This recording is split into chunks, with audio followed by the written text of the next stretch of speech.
What is this? What? How do you say what? What is this? What? But what? I can't say what in a British accent. Okay, let's try. But what is this? Okay. But what is this podcast if not stories persevering? Welcome to Talking Stories with Raquel Russell. So, welcome back to Talking Stories. Thank you to everyone that listened to last week's episode with Anna Akoto. It was so great to hear your feedback and love that you enjoyed the banter and the stories. Continue to send your feedback in and follow us on all channels, subscribe, leave a review. It definitely helps the show. But even in saying that, drum roll, today is actually the last episode of season 2, and I'm a bit sad. I can't believe we're already at 7 episodes. To be honest, I might break this tradition, but I started it last season, and 7's my number. I'm born on the 7th. I love 7. There's a lot of reasons I love 7. There's also nerdy reasons. Like, I always associate 7 with elvish things, like Tolkien elves. I could explain it to you, but we won't spend the time doing that. Anyways, this is the last episode for season 2. But please do subscribe.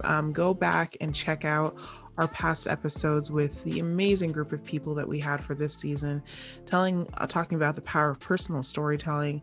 I just want to say a special thank you to Justin Malone, Patricia Russell, Jody Anderson, Robin Harry, my dad, my brother Benjamin, or Wayne Russell, and Benjamin Russell, and of course Anna Akoto, who is our recent guest. Thank you to each and every single one of you for being so vulnerable and talking about the stories that have inspired you in your lives.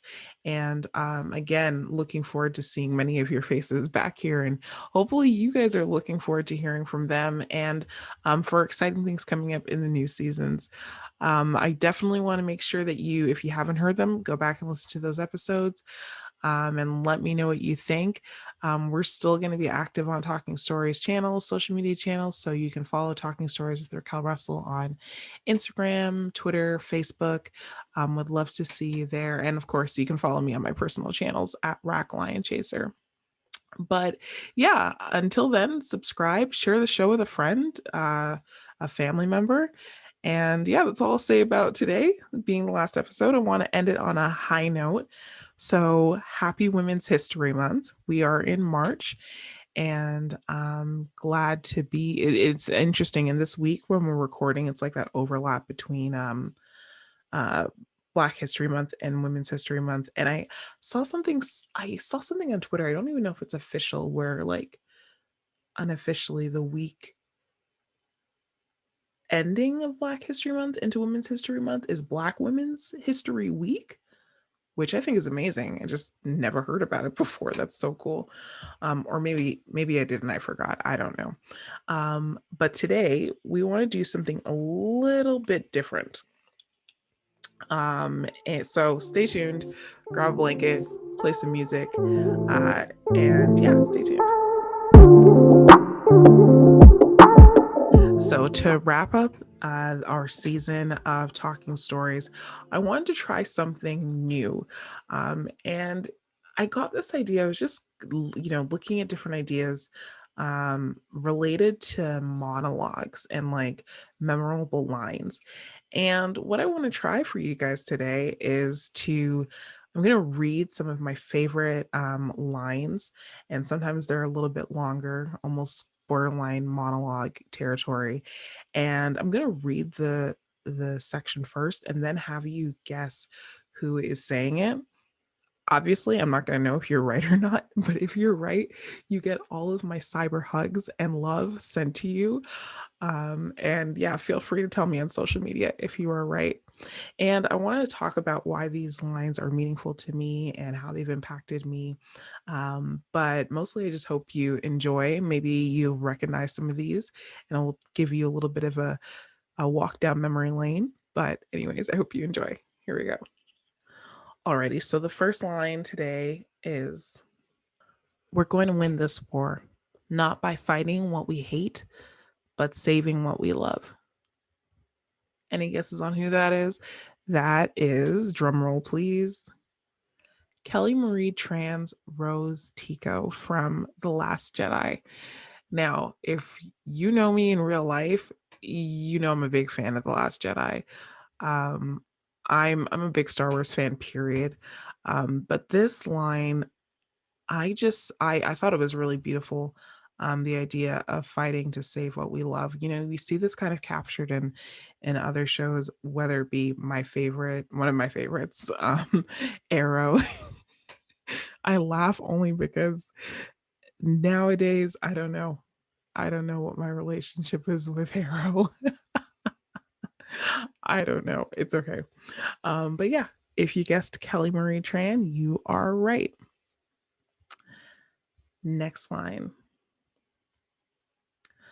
I am not a toy that you can play with when you are bored or lonely or horny.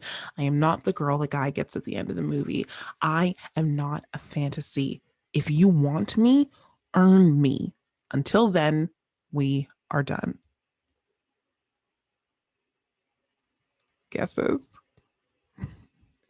If you guessed Olivia Pope from the show Scandal, you are right. Okay, so let me go into this.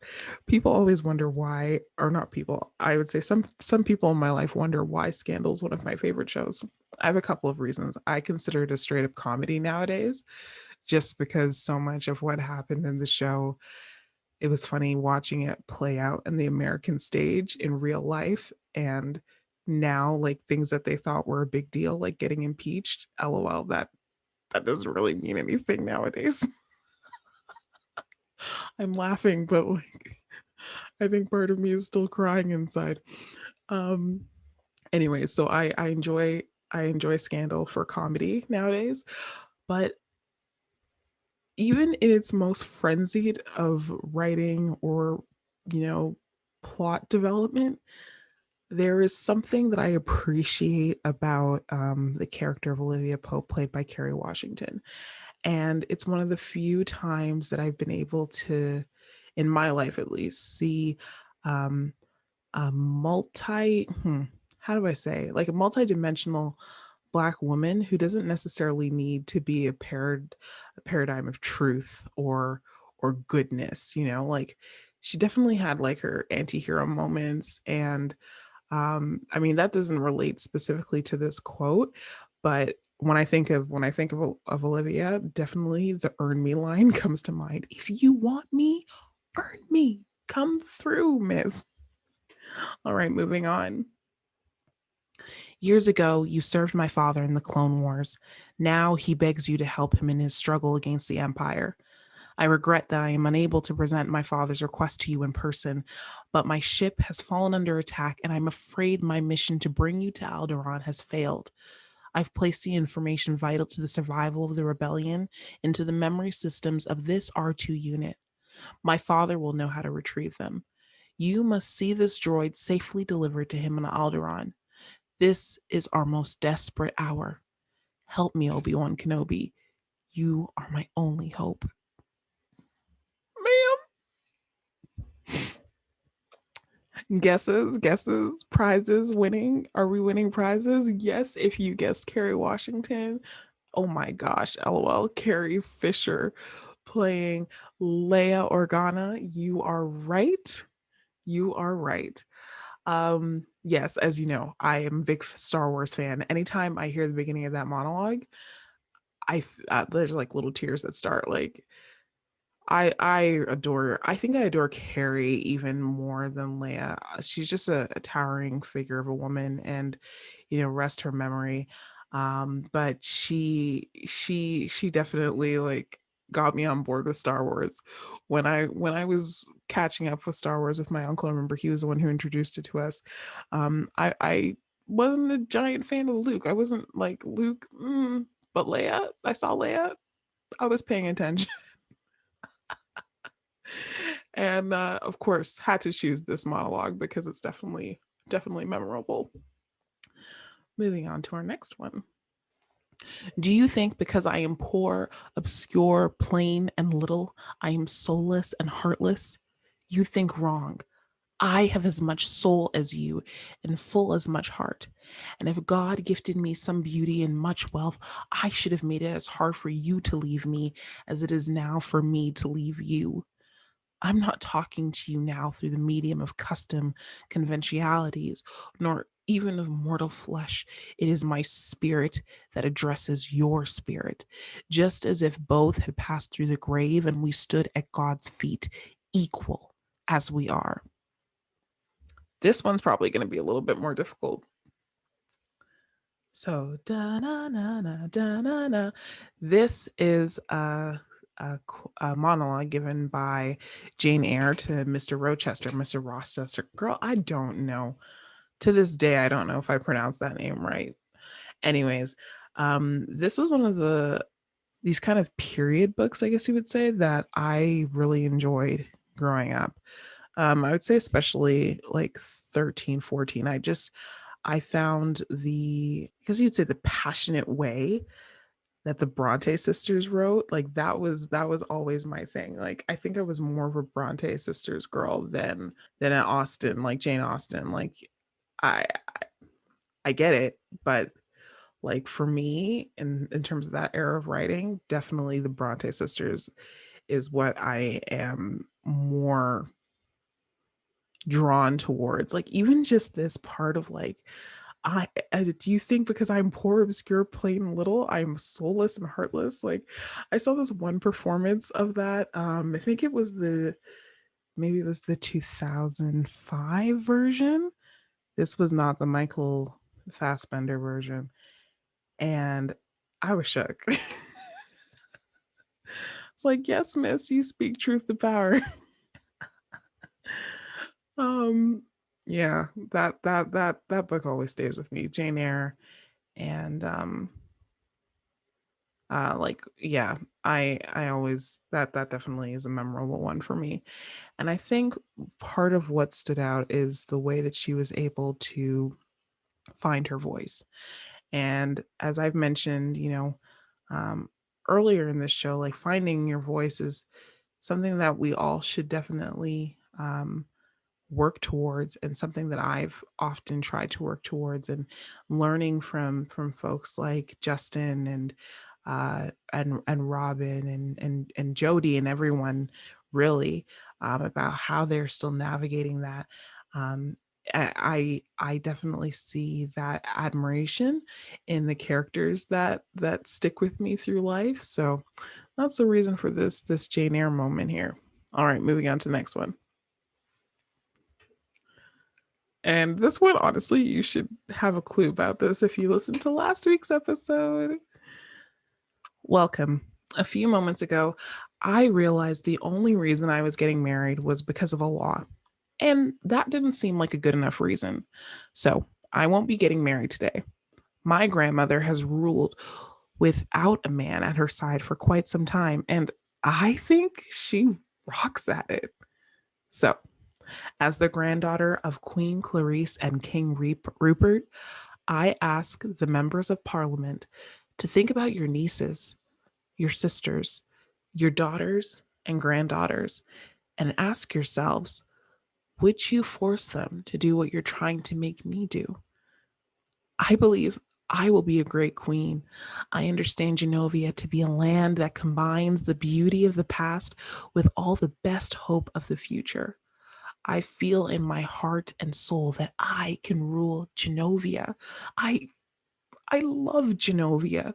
Do you think that I would be up here in a wedding dress if I didn't? I stand here ready to take my place as your queen without a husband. If the Genovia and Queen Clarice and King Rupert didn't give it away, this is Mia Thermopolis, Princess Mia Thermopolis, before she became Queen of Genovia. And last week, my dear friend Anna and I were talking a bit about her. We love Mia. And I think, you know what? I've said it in passing to some friends. I don't know how people could expect me to not grow up to be thinking about feminist issues when I had these kind of heroes. Like I love this woman. Like this is another moment. When she gave this speech, the first time I saw it, I am telling you right now, standing up on my feet applauding. I was so happy for her. Yeah, that movie, those movies will always have a special place in my heart. Shout out to Anne Hathaway, or sorry, Annie Hathaway. That's how we're supposed to refer to her now, y'all. If you didn't catch the news, Annie Hathaway. Anne was a mistake. Uh, all right. And here is our last one. But the world is full of zanies and fools who don't believe in sensible rules and won't believe what sensible people say. And because these daft and dewy eyed dopes keep building up impossible hopes, impossible things are happening every day. But the world is full of zanies and fools who don't believe in sensible rules and won't believe what sensible people say. And because these daft and dewy-eyed dopes keep building up impossible hopes, impossible things are happening every day. That is our forever fairy godmother, Whitney Houston, from the Rodgers and Hammersteins, Brandy, Cinderella. I love that quote. I love that movie. I love the score. I love everything about it. But I just love the way that it speaks to dreamers and dreaming of a world that we want it to be. Um, and I always love that the world is full of zanies and fools who don't believe in sensible rules. And you know what? Definitely inspired um, uh, dreaming in me as a little girl to this day. I mean, I still access those feelings of wonder whenever I hear this song, whenever I find it on YouTube, because whoever has the rights to this movie soundtrack is still playing, so I have to go to YouTube to listen to it, um, or stream it on Disney Plus now. But come on, y'all, get your act together. I would like it on Apple Music. Anyways, I hope you enjoyed this little bit of a different take, and cheers to all of you who got them right before I said the names. Like, pat on the back, all the love to you, all the love to you. And I hope you enjoyed just like hearing a little bit more about some of these memorable lines and the things that kind of, made an impact in my life, and maybe they were characters or people that you recognize. And I hope it inspires you to think about some of those lines as well. It's interesting sitting down and just being like, what are those lines that stick with me? I give shout outs to the people at BuzzFeed and all these content aggregators that kind of need to just sit down and do this work all the time, because it's thoughtful work. Anyways, so thank you so much for joining me today as we just sign off on season 2 of Talking Stories with Raquel, where we talk about stories that impact lives and inspire change. I hope that you will join me again for season 3. Be on the lookout for the new date, our new swath of guests that will be coming in, and make sure to follow us on Talking Stories with Raquel Russell on Twitter, Facebook, and Instagram. You can follow me at Rack Lion Chaser, RAQ Lion Chaser.